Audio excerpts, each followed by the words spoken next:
Hey guys, and welcome back to another video on my channel. I hope everyone's having a fantastic day today. Today we are going to be talking about Life is Strange. I have recently completed my playthrough, and so I have some thoughts and theories that I want to talk about and share with you all. So if you're not aware, Life is Strange is a story-based choice and consequence game.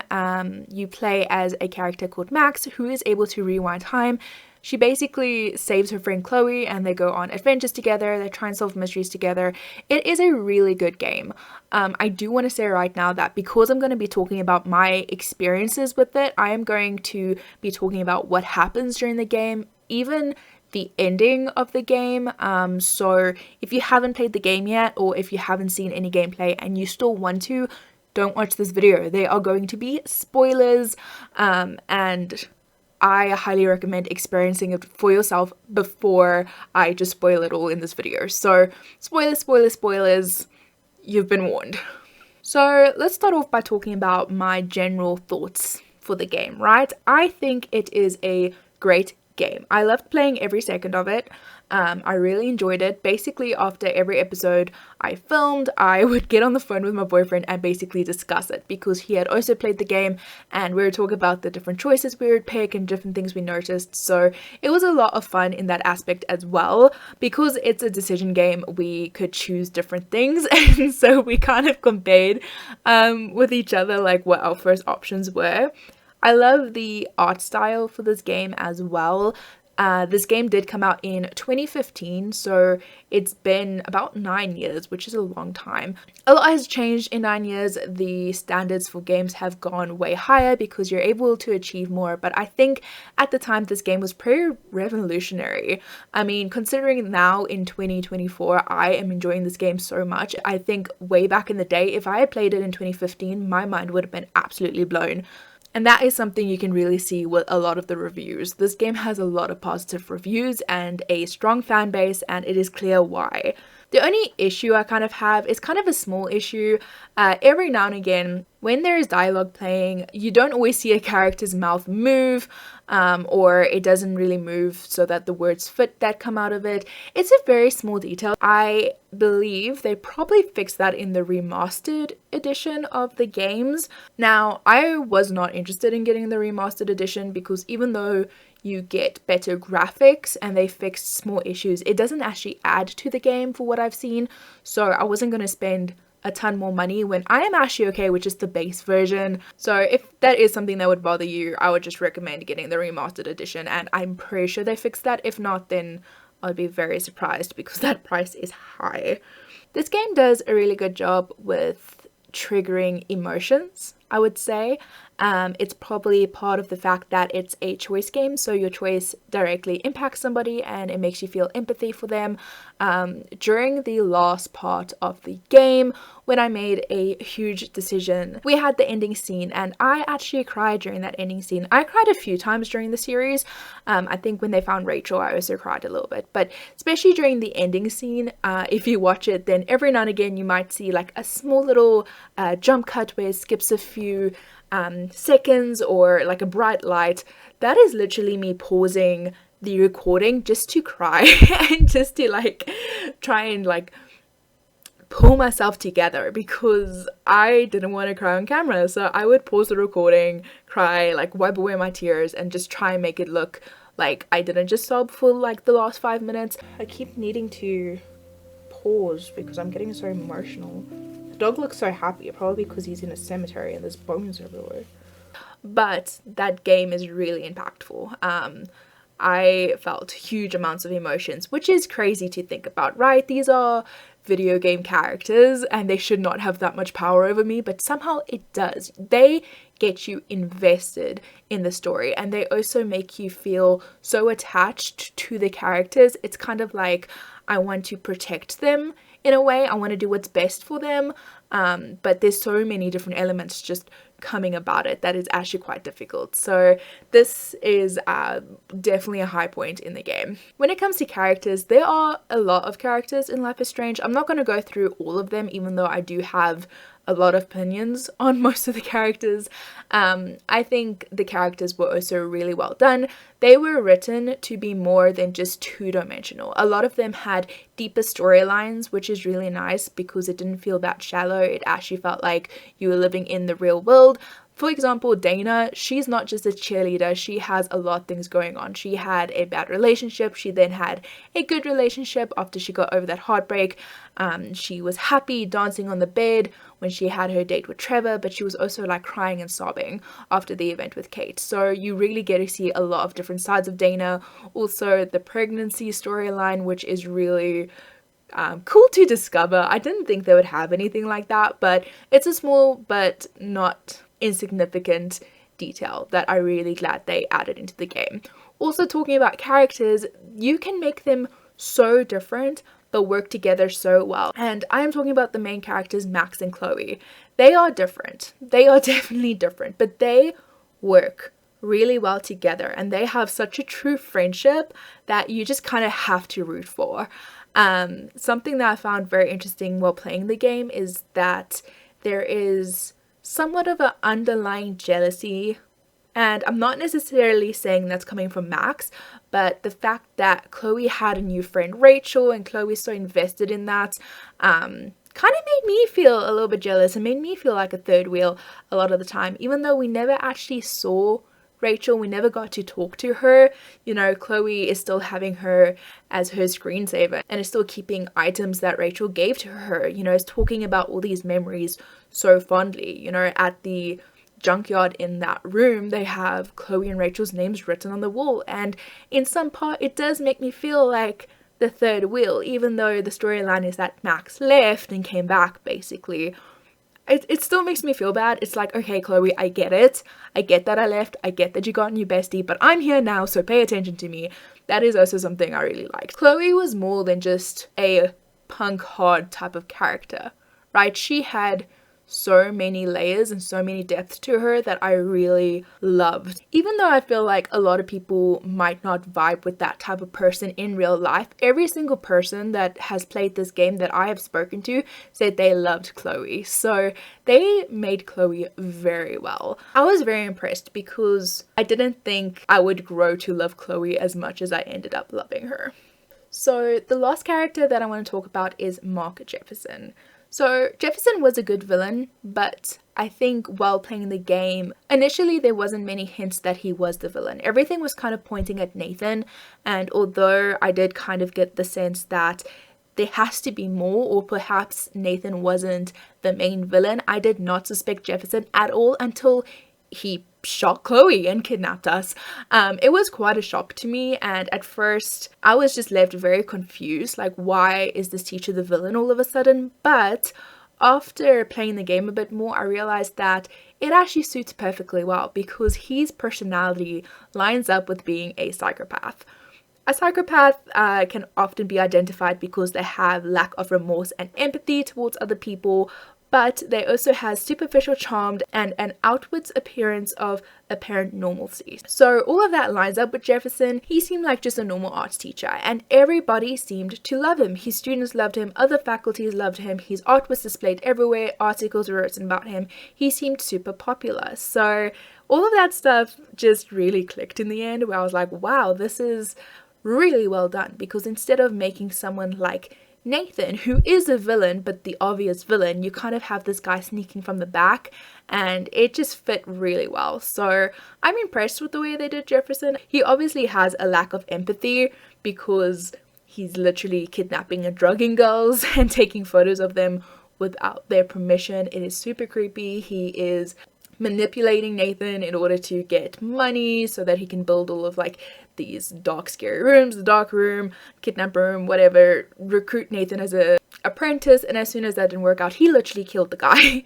Someone who has clear psychological issues, he managed to take advantage of, and he didn't feel bad at all. So I think Mr. Jefferson makes the perfect psychopath and the perfect villain. Now, when it comes to decision-based games that actually impact the story, I love playing those because you don't always know what's going to happen. And in real life, your choices do kind of impact the way your life turns out. So I think that's why I love it so much, that there's not a set storyline.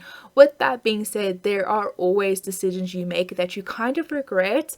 In this game, I will say that I could stand by every decision that I made. So I am pretty proud of the choices I made. The only thing that I wish I did differently, and I teared up about this. I am still so upset over this, but it is, for heaven's sake, Alyssa. Honestly, I thought that I would be able to go back to the area. I thought maybe I could help Alyssa when advancing on, but unfortunately, once I went through that door, Alyssa's hope for survival just diminished in that tornado. I saved her 4 out of 5 times, and I was so proud that I could always save her. The last chance I got, I let Alyssa down, and that is my biggest regret. I think the sad part is I tried to go back in the save file so I could save her. That was the only time I tried to do anything like that. Normally I make a decision, I stick with it, and I go forward and I just face the consequences. Not this time. When that happened and I realized I could not save Alyssa, I went back in my save file. It had already overwritten it, and the only way I could have done anything different was like to go so far back that it didn't make sense anymore. So I didn't end up saving Alyssa, and I feel really sad about it, and I feel bad about it. I think Alyssa was just a character put in there just for the lols, how she's always in trouble and Max always has to save her, but I really did want to save her. Every other decision I can stand by, and I pretty much explained why I made those decisions. My last big decision was saving Arcadia Bay over Chloe. It was difficult to make that decision, but I stick with it. I am interested to see how it would go the other way around, but sacrificing your friend who agrees that she should be the sacrifice, just made more sense to save the entire town. Because I don't know, if we saved Chloe, then hypothetically her mom could have died, Kate could have died after we saved her, Warren could have died. Like, there's so many other characters as well that you just kind of got to weigh your options. And so I don't regret that decision. It was a hard decision to make, but I don't regret it at all. Now, the last thing I will kind of say when it comes to my thoughts about this game, and it is kind of somewhat a critique, I'm going to be talking about the nightmare sequence. So the nightmare sequence was just that. It was a nightmare. It was really well done. I love how Max's fears and anxieties as well as her memories were shown throughout the chapter, and having the nightmare sequence at the end of the game helps you to kind of relive the memories you had with Chloe, like when you're going down memory lane or you're hunting for the bottles and, you know, you sit on the bench and all of a sudden you're in a slow globe watching young Max make the decision whether to save William or not. So I really like having that at the end of the game because it helps you reflect through your choices and decisions, and it's also a perfect way to lead up to the big decision. Do you save Chloe or do you save Arcadia Bay? The only issue I have with the nightmare sequence was that it was so difficult. Maybe it's just because I was pre-recording all of that. My exams were coming up. So I would sit for probably 3 hours doing a recording session. So I kind of did it all at once. You can see me have the same outfit in many episodes. And that might be the reason. I was tired, my ears hurt from my headset. And so maybe I was just really bad at it. But I kept failing the nightmare sequence. I kept getting caught and I kept getting set back, and it became more of an annoyance than, you know, a fun kind of reliving, escape the nightmare type of scene. Since completing the game, I have seen that there are quite a few like hidden spots. I believe I missed every single photo opportunity you could have gotten in the nightmare sequence just because I kind of bum rushed it. I was doing everything I could to get out of that nightmare sequence because it was just so frustrating trying to get through it. I would love to play the game again and make different decisions. I am not looking forward to doing the nightmare sequence again. That was awful for me, honestly. Right, so we are going to move to the second part of the video, which is going to be the theories. There are quite a lot of theories in the Life is Strange community. People are really creative with piecing things together and trying to figure ways out to explain a bunch of things that goes on in the Life is Strange universe, which is really fun to read. I'm going to be focusing on 3 main theories. The first theory, we are going to come in hot and heavy, and it is going to focus on Chloe. There are a lot of conspiracy theories when it comes to Chloe and her connection to the storm. Chloe plays a huge role in the game. I think everybody can agree with that. Max first used her power to save Chloe, and the last time she uses her power, she has to decide whether to save Chloe or save Arcadia Bay. There is a very interesting theory about the Angel of Death. If something happens or interferes with that death day or that death time and that death doesn't happen, the Angel of Death will be after you. I think that is very well something that can be going on in this game, because in Life is Strange, Chloe dies so many times that it does kind of feel like there is some sort of Angel of Death after her constantly, and every time Max saves her, something intervenes and she ends up dying another way. There is a really cool detail in the game where Chloe wears a necklace that has 3 bullets. Those kind of represent the 3 different times Chloe gets shot. So she gets shot the first time when Nathan kills her in the bathroom. She gets shot a second time in the junkyard when you are busy taking aim practice. If you shoot the car in the wrong way, basically Chloe ends up getting shot, and she can get shot a third time when Jefferson shoots her in the end and kills her. But even though she only gets shot these times, she dies a lot more times, and there are a bunch of different ways that she can actually die. But Max saves her using her abilities, which kind of just furthers the theory that there is an Angel of Death after her. Other than the times we have already discussed, Chloe almost died on the railway tracks, but Max managed to use her powers to free Chloe. That could have been another time where she almost died. Another time that Chloe could have possibly died is actually in the other reality, and not a lot of people would count that because it is a different reality, but you do have a choice to overdose your best friend, and that could just be another way that shows the Angel of Death is after her. I mean, even if you didn't overdose her, if she was that determined to end her life, she could have found another way of doing it. So this whole theory that the Angel of Death is following her is very interesting to me, and that it kind of goes with the idea that it was her destiny to die, and because Max interrupted that destiny, it tries to trigger her death in other ways. That's a theory I absolutely love. I haven't really seen many people talk about it, but it's just something I thought about. I'm very interested in this type of stuff, and so I thought about it and I looked up some things on Google, and I think this could be a fairly valid theory. If time traveling is real in this universe, it's possible that a being like the Angel of Death could be as well. The next theory that we are going to be talking about is also quite a dark and sad one.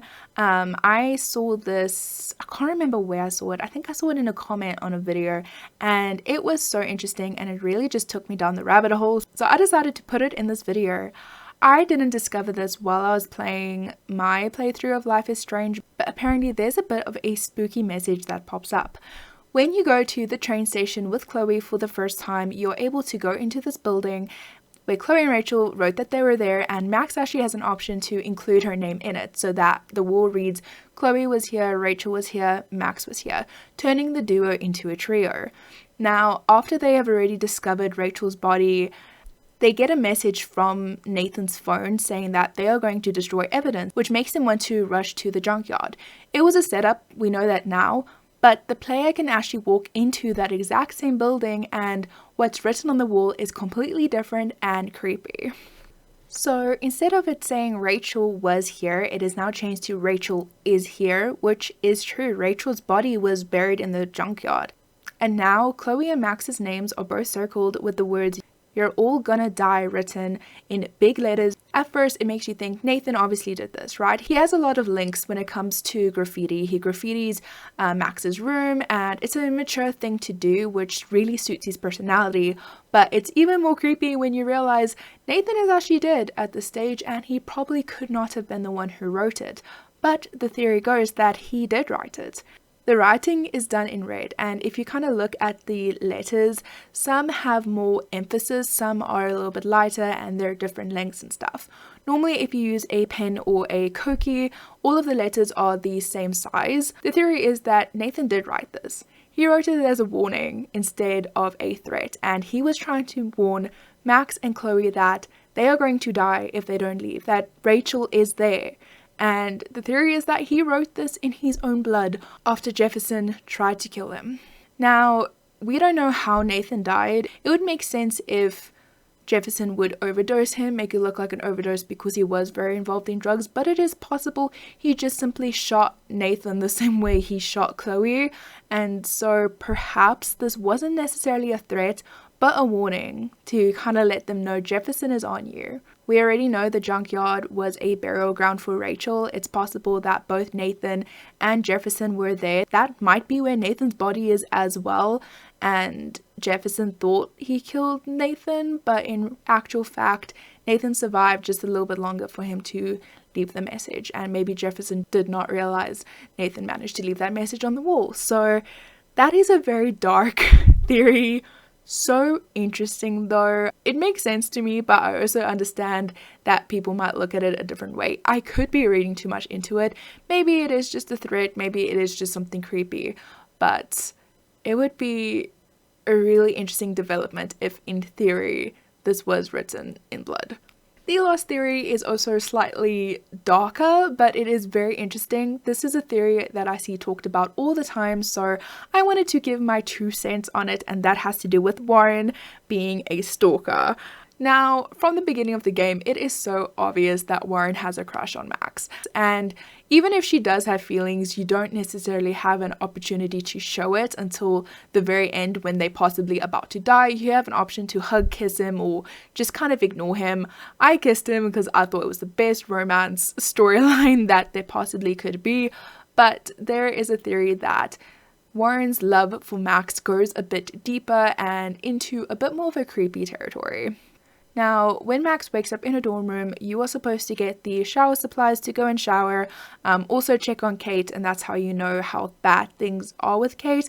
But if you look out of her window, you can actually see Warren peeping around a wall looking into Max's window, which a lot of people find super creepy. There are also small details on Warren's flash drive. There is a file called Max on his hard drive in capital letters. The last piece of evidence they have for this is that when you break into the school and you go to the swimming pool, you can go into Warren's locker, and I believe there's a picture of him and Max. Now, in some circumstances, I would agree, all of this stuff is deeply concerning. However, I don't think it's that deep. I don't think Warren is a bad guy. I still kind of like him, and I kind of find ways to explain everything. Now, I don't really think any of this points to him being a creepy, terrible stalker. If anything, I just think that the game was trying to emphasize how much of a crush he has on Max. First of all, him looking in Max's window, I don't really view as being creepy. I think that Warren was just very excited to ask Max on a date, and if you are about to ask someone on a date because you like them, you have a crush on them, you know that they have to walk past this spot because Max lives in the dorms and she has to go to school. So that makes sense why he was waiting at that spot. He was probably looking into her window because he knew where her room was. I mean, they were friends, but also he's excited, he's nervous, you know, he wants to see, has she left the room yet? Is she on her way? You know, how close is this from happening? I do that all the time. Like when I am waiting for my boyfriend to arrive, I'm constantly like looking up and down the street constantly. I'm looking through the cracks of the gate because I will not leave my house. I do not trust people, but I will look through the cracks of my gate waiting for my boyfriend to come because I'm excited to see him. It is nothing creepy. I think that Warren was just really excited to ask her out on a date, possibly a bit nervous, and that is that whole situation there. If he didn't stop Max to ask her out on a date or to talk to her, if he just disappeared after staring into her room constantly, that would be a little bit creepy, but honestly, I don't think it's that deep. Second of all, the file named Max on his flash drive, it is possible that, you know, it maybe contained photos of them together, or it could be something creepy, but also if I am sharing a flash drive with somebody, I will often create a folder with their names on so that their stuff can go in that folder, my stuff can go into a different folder. I do that a lot on my boyfriend's computer. It has all of his like applications and all of his sites that he visits often, and there's a little Katy folder because sometimes I use his computer and it's just easier to put all of my university stuff in the little Katy folder than to have it everywhere scattered about. So that I also don't see as being too creepy. Whether Max actually used that folder to put her stuff in or not, it could just be like that is a separate option for her. I also don't think if you're going to have creepy material on someone, you probably won't put it on a flash drive and then give that flash drive to them for them to just open and see. I think that if you're being creepy, you would probably be a little bit anxious of getting caught, and so you would be very careful with that. Now, to talk about the photo in Warren's locker, I don't think it's that weird. We already know Warren has a crush on Max, but they're also friends. Plus, when Max found the photo, she seemed surprised, but she didn't seem horrified, and I think that is important to note as well. So I don't think that it has anything to do with Warren being a stalker. Right, so those are 3 theories that I wanted to share with you guys.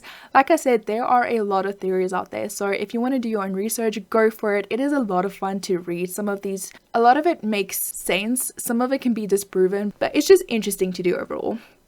I hope you guys enjoyed this video. If you did, please make sure to hit that like button and subscribe so that you're notified every time I post a new video. Thank you guys so much for watching. I really appreciate it, and I will see you in the next one. Bye guys!